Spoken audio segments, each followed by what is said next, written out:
Sabahdan gözləntim çoxdur açıq. Mənim də çoxdur. Yəni məncə ən azı Konfrans Liqasının qrupuna bu komanda düşməlidir. Ən azı. Yəni heyət, büdcə, keyfiyyət, Konfrans Liqasının qrup o liqa mərhələsinə düşməyəni tapanca ilə vururlar artıq.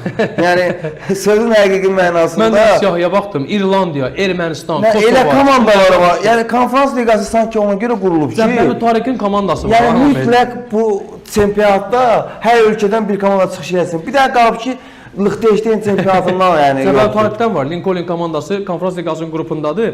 Ölkə əhalisi cəmi 30 milyondur.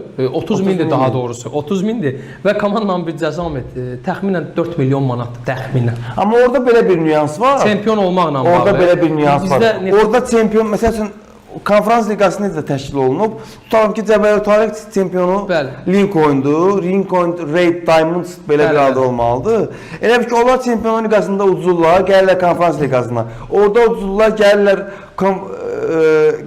Avropa Liqasına uduzurlar və gəlirlər Konfrans Liqasına və Konfrans Liqasında da bilmirəm artıq onların qabağına kim çıxırsa, yəni keyf düşə bilirlər ora. Məsələ odur ki, istənilən halda Cəbrayıl Tariq klubunun ora gəlməsi məncə ciddi məsələdir. Əlbəttə ciddi məsələdir və digər məsələ var. 2020-21 mövsümündə neftçi çempion oldu.